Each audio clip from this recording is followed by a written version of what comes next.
প্রিয় বন্ধুরা, আপনারা সবাই কেমন আছেন? প্রতিদিনের মতো আজকেও আপনাদের মাঝে নতুন একটি স্বপ্নের ব্যাখ্যা নিয়ে উপস্থিত হলাম।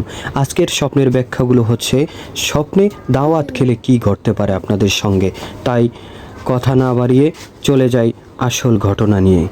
স্বপ্নে আপনি যদি কোনো অপরিচিত মানুষের বাসায় বা কোনো অনুষ্ঠানে দাওয়াত খেতে দেখেন, তবে আপনাকে অতি দ্রুত সাবধান হতে হবে, তা না হলে বিপদ আপনার সামনেই আসতে চলেছে। হাদিসের ব্যাখ্যা অনুযায়ী অপরিচিত মানুষের কাছে দাওয়াত খেতে দেখলে আপনাকে কালো জাদু করা হয়েছে, ব্ল্যাক ম্যাজিক করা হয়েছে এবং জিন দ্বারা ক্ষতিগ্রস্ত করা হয়েছে। শীঘ্রই আপনাকে চিকিৎসা নিতে হবে। আর যদি দেখেন কাছের কোনো আত্মীয়র বাসায় অনুষ্ঠানে দাওয়াত খাচ্ছেন আপনার অপরিচিত, তাহলে আপনার আর্থিক সচ্ছলতা আসবে, উন্নতি হবে। আর যদি দেখেন কোনো ভালো বৈধ জায়গায় অথবা যেখানে গেলে ইসলাম সমর্থন করে সেখানে দাওয়াত খাচ্ছেন, তাহলে আপনি অনেক ঝামেলা, পেরেশানি, বিপদ থেকে মুক্ত হবেন। সামনে ভালো কিছু আপনার ঘটবে।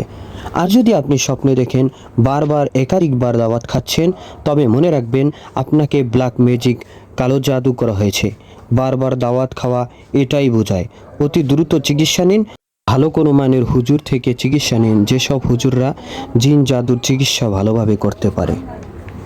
আর যদি দেখেন আপনি বিরিয়ানি খাচ্ছেন, তাহলে আপনি অনেক হিসাবি এবং কৃপণতা করবেন, হাসি তামাশায় জীবনযাপন করবেন। ইসলামে হাসি তামাশাকে গাফেলাতের অন্তর্ভুক্ত করা হয়েছে। সুতরাং আমরা হাসি তামাশা থেকে দূরে থাকি, বেশি হাসি তামাশা করব না। আর যদি আপনি স্বপ্নে দেখেন পচা বাসি বিরিয়ানি খেতে, তাহলে আর্থিক অবনতি হবে এবং খারাপ লোকদের সঙ্গে সাক্ষাৎ হবে। আর যদি আপনি দেখেন বন্ধু বান্ধবীদেরকে নিয়ে সাথে নিয়ে বিরিয়ানি খাচ্ছেন, তাহলে তাদের সঙ্গে ঝগড়া ঝামেলা হবে। আর যদি আপনি দেখেন পোলাও মাংস একসাথে খাচ্ছেন, তাহলে ঋণ মুক্ত হবেন এবং সম্পদশালী হবেন। আর যদি আপনি দেখেন পরিবারের সবাই একসাথে খাচ্ছেন অথবা নিকট আত্মীয়কে নিয়ে একসাথে দাওয়াত খাচ্ছেন, তাহলে আপনাদের আপন কেউয়ের মৃত্যু হবে, আর নয় হয়তো কারো অনুষ্ঠানের দাওয়াত পাবেন। আর যদি আপনি স্বপ্নে দেখেন দাওয়াত ছাড়া অথবা বিনা দাওয়াতে দাওয়াত খেতে, তাহলে অবিবাহিতরা বিবাহ করবেন আর বিবাহিতরা ব্যবসা বাণিজ্যে লাভবান হবেন। মনে রাখবেন, ইসলামের সব স্বপ্নের নির্দিষ্ট ব্যাখ্যা নেই। কিছু স্বপ্ন আল্লাহর পক্ষ থেকে আর কিছু স্বপ্ন শয়তানের পক্ষ থেকে।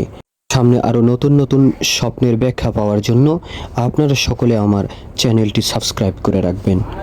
ভালো থাকবেন সবাই।